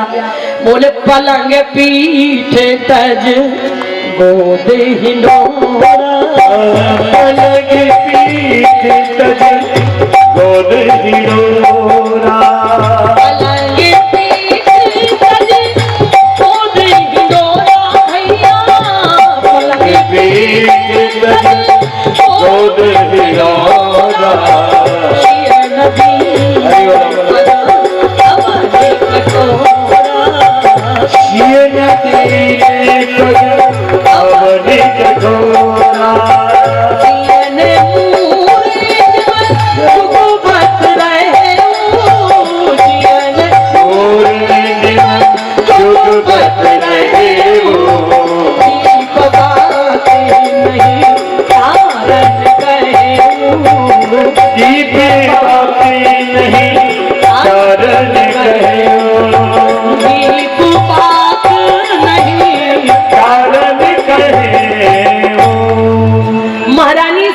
की सासों ने कैसे रखा, पलंग पीठ तज गोद हिंडोरा। या तो बहुओं को पलंग पे बिठा के रखा, तो अगर पलंग से नीचे उतरना चाहती तो गोद में ले लिया। बहुएं तो फूल ही नहीं समा रही। अगर हमें पहले पता चल जाता तो अब हम रामचरितमानस पढ़कर सुनाएंगे। अपनी सांस की सांस भी नहीं लेने देती, लेकिन कब नहीं रखने दिया, जब सीता जी 8 वर्ष की। और जब अभी महारानी सीता राम जी के साथ वनवास में जा रही है, कितने वर्ष हो चुके हैं, 12 वर्ष। सीता जी को अयोध्या में आए हुए 12 वर्ष हो गए, तो 8 और 12 20 साल। और अब महारानी किशोरी जी की जो आयु है वो 20 साल की। तो सीता जी रोने लगी, मां जब मैं बहू बनकर आई तब मैं छोटी बिटिया थी, मैं कुछ ना कर सकी। आपने मुझे इतना लाड़ दुलार दिया, आपने मेरी सेवा की, और अब जब मैं सेवा के लायक है, 20 साल की बेटी अगर बहू बन करके आवे तो उससे सेवा की उम्मीद, पर 8 वर्ष की बहू आवे तो उससे क्या उम्मीद। आजकल की बहुएं कहती कि देखो कौशल्या जी अपनी बहू को गोदी में लेकर के घुमा करती थी। तो हमने कहा इसलिए घुमा करती थी क्योंकि बहू 8 साल की थी, ज्यादा से ज्यादा 10-15 किलो की, 20 किलो की होगी। अब आजकल 28 साल की बहू आ रही महाराज, 60 किलो का वजन। अगर सास बेचारी गोदी में लेगी तो उसकी कमर नहीं टूट जाएगी? कैसे लेगी? उस समय तो बहू की आयु 8 वर्ष की, इसलिए गोद में ले लिया सासू ने, खूब संभाला। लेकिन जब बहू 20 साल की हुई तो जरा बहू की भावनाएं देखो।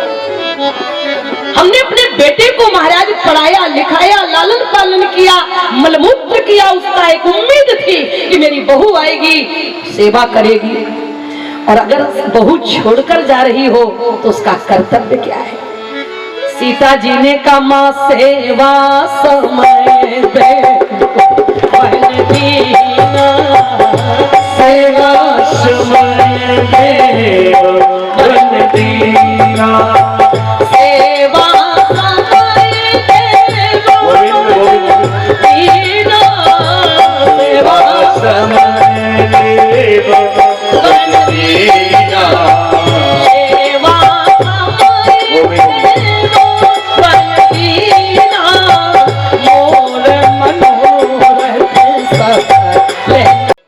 लेकिन महारानी सीता ने एक शब्द भी महाराज लिख करके अपने मायके नहीं भेजा कि पिताजी तुमने कितने अरमानों से मेरा लालन पालन किया था। बोलो, बेटी हमारे घर की रौनक होती है, बेटी हमारे घर का खिलौना होती है, बेटी हमारे घर की चहल पहल होती है महाराज। और माता पिता जब बेटी के विवाह की तैयारी करते हैं तो केवल एक ही उम्मीद माता पिता के मन में होती है कि मैं जिस घर में अपनी बेटी को भेजूं उस घर में मेरी बिटिया को भरपूर दुलार मिले, भरपूर सम्मान मिले। क्योंकि बेटियां माता पिता का अरमान होती है। मेरी बेटी महारानी खुद महाराज संकीर्णता में माता पिता रह लेते हैं, खुद अपना अभाव, बेटी है विवाह के लिए इसलिए मकान नहीं बना रहे, बेटी है विवाह के लिए इसलिए हम कोई धंधा नहीं करना चाहते, पैसा नहीं लगाना चाहते हैं। हम भले ही महाराज अभाव में जीवन जी लेते पर अपनी बेटी के जीवन में अभाव नहीं देखना चाहते। हमने गरीबी देखी कोई बात नहीं, लेकिन सबके मन में विचार आता है कि बेटी महारानी बन के रहे। और इसीलिए वर्णन आता है कि जब बेटी विदा होती है तो बेटी भी अपने माता पिता से यही पूछती है कि मैं गुड़िया तेरे आंगन की, मैं गुड़िया तेरे आंगन की, मैं गुड़िया तेरे आंगन की, पापा मैं बिटिया तेरे आंगन की।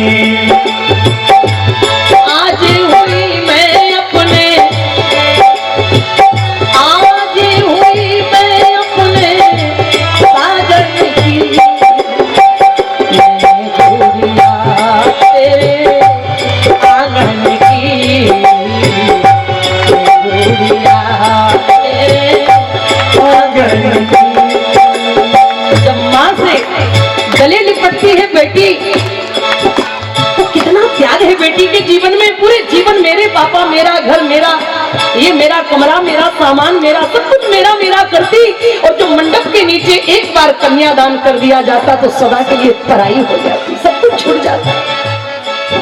फिर भी उसके मन का त्याग और धैर्य देखो, अपनी माँ के बहते हुए आंसुओं को पहुंचती है। अभी मेरे पड़ोस में एक बेटी की विदा हुई और उनकी माँ जब मेरे घर आई तो बोली कि मेरी बिटिया रोती जा रही थी और मेरी बहन से कह रही थी कि माँ का ध्यान रखना, पापा का ध्यान रखना। बेटी जाती है ससुराल पर उसे मायके की कितनी चिंता लगी रहती है और अपने माता पिता को कभी बेटी दुखी नहीं देखना चाहती। लिखा है बेटी ने रो करके अपनी माँ के खुद रो रही है, कितना बड़ा गम है। माता पिता छूट रहे, मायका छूट रहा है, परिवार छूट रहा है, स्वतंत्रता छूट रही है महाराज, साधारण नहीं है। फिर भी मत रो रे माता क्यों रोती है, बेटी पराया धन होती है, मत रो रे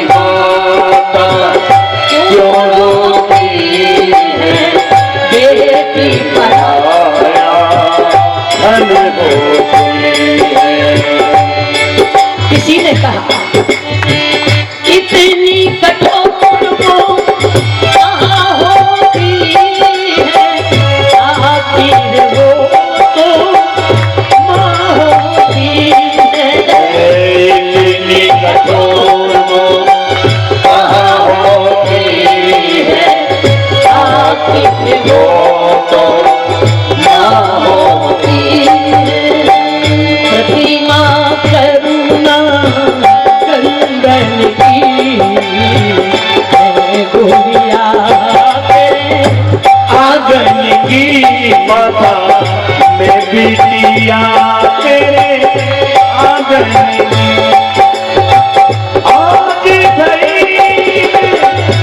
आज गई अपने साजन के मैं बिटिया तेरे आंगन की पापा मैं बचिया तेरे आंगन की। और जब पिता को किसी कोने में, क्योंकि माँ तो फिर भी कठोर दिल की होती है, क्योंकि वो विदा होकर के आई है, उसे पता है कि मेरी माँ ने अपनी छाती पर वज्र रख करके मुझे विदा किया है, इसलिए मेरा धर्म है कि मैं अपनी बेटी को विदा करूं।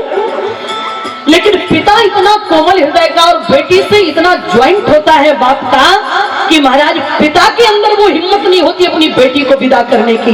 वो जब तक कन्यादान होता है भले मंडप के नीचे दिखाई दे जाए, लेकिन जैसे ही बेटी की विदाई का समय होता है तो बाप किसी कोने में छिप करके महाराज रोता है, बेटी का सामना नहीं करता।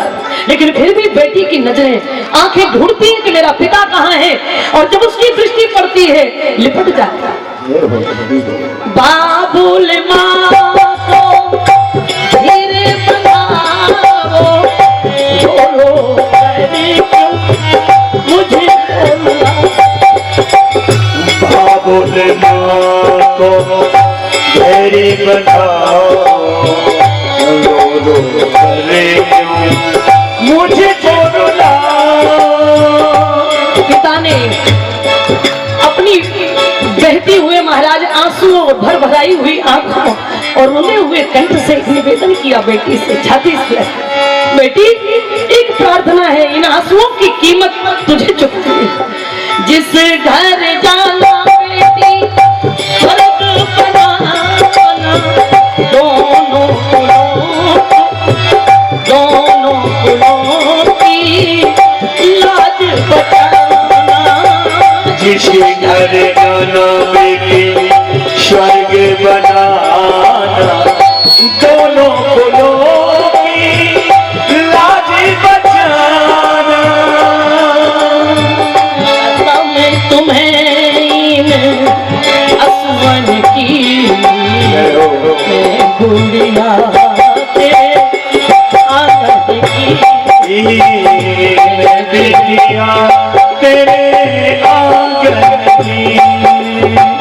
पिता ने धैर्य बढ़ाया अपनी बेटी के आंखों के आंसुओं को देख करके एक अरमान संजोए हैं बाप ने। बेटी मैंने जो घर तेरे लिए चुना है तू चिंता मत करना, तेरे ससुर पिता सब सास तेरी माता छोटा देवर तेरा लघु भ्राता।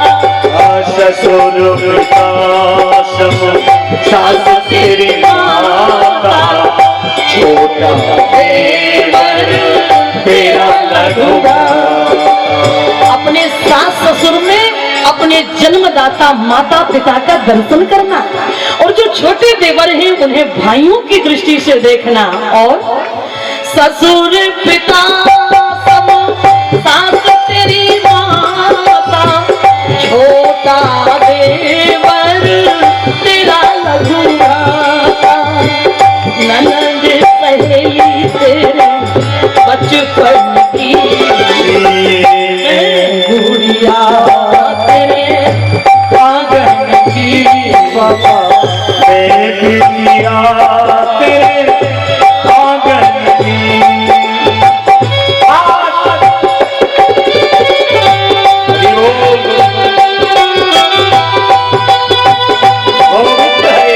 एक बेटी का पिता के प्रति प्यार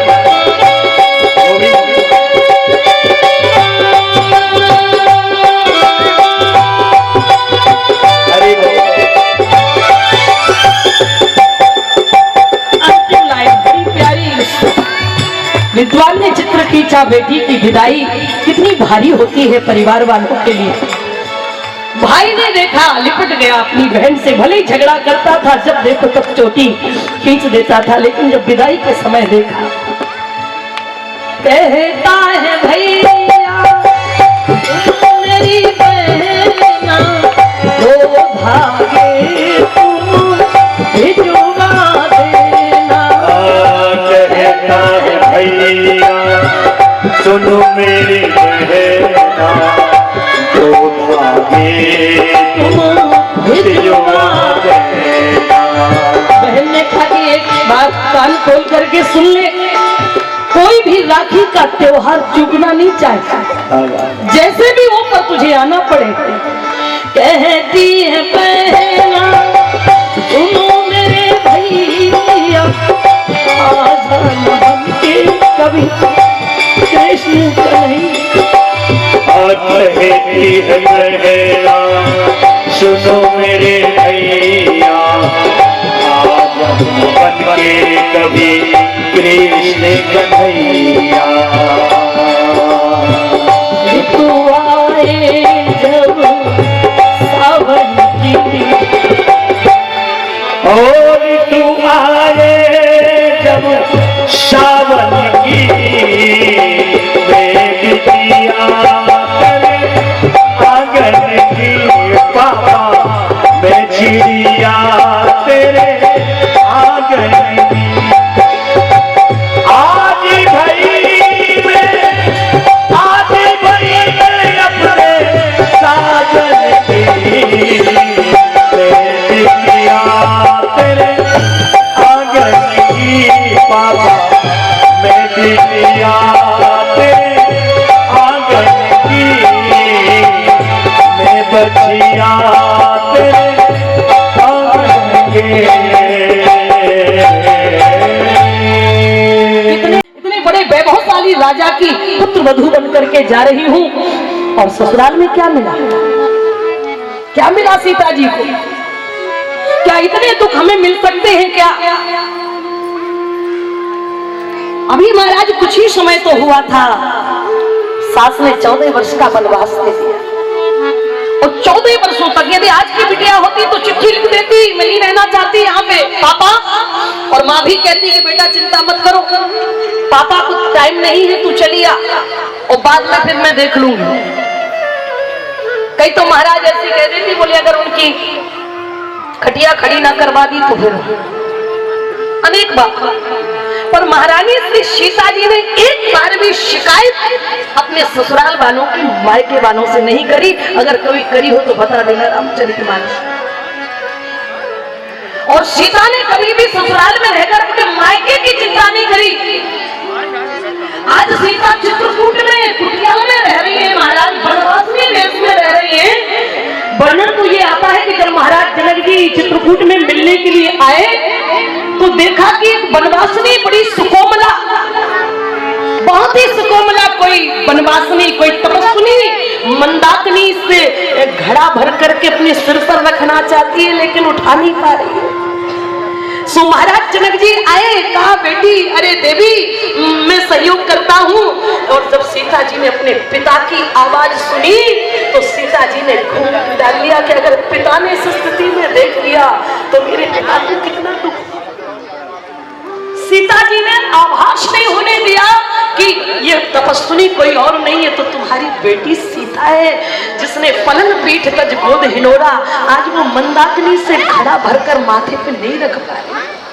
महाराज जनक जी ने तपस्विनी समझकर, कोई वनवास वन देवी समझ करके घड़ा उठा सहयोग कर दिया, कोई और नहीं था वो सीता। आज की बेटी होती तो लिपट कर कितनी शिकायतें कर देती। तुलसीदास जी महाराज ने चित्र खींचा। आज महारानी सीता जी ने जब यह स्वप्न देखा कि सासें सफेद वस्त्रों में, इसका मतलब है कि ससुर जी ने शरीर का त्याग कर दिया। किशोरी जी जब बाहर निकल करके आई तो क्या देखा, भगवान क्या कर बाबा ने लिखा है घर कमल धनु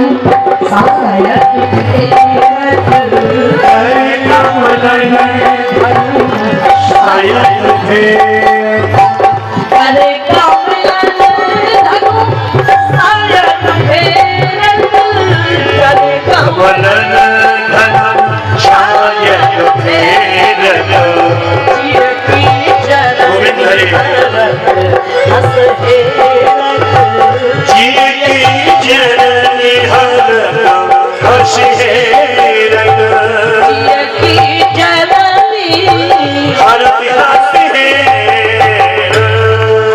जी जैसे कुटिया के बाहर आई और राम जी को देखा तो वेदी पर भगवान बैठे और धनुष पर ऐसे अपना बाण ऐसे घुमा रहे। सीता जी ने देखा अबाक, अरे इनके भैया छोटे भैया भरत मनाने के लिए आ रहे हैं, इनसे मिलने के लिए आ रहे हैं और ये धनुष बाण संभाल रहे। क्योंकि अभी थोड़ी देर पहले श्री सीता जी ने सुना था कि लक्ष्मण जी बड़े नाराज हो रहे हैं महाराज।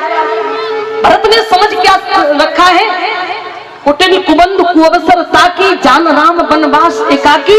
हम लोगों को वनवास में अकेला समझ करके महाराज ये कटक कटोर करके आ रहे हैं। तो क्या समझ रहे हैं भरत जी? अरे भाई क्यों नहीं अभिमान हो जाएगा। लक्ष्मण जी ने ऐसी खरी खोटी सुनाई भरत जी के बारे में। राम जी ने शांति का, लक्ष्मण तुम कैसी बातें कर रहे हो भरत के बारे में, इस तरह की बातें।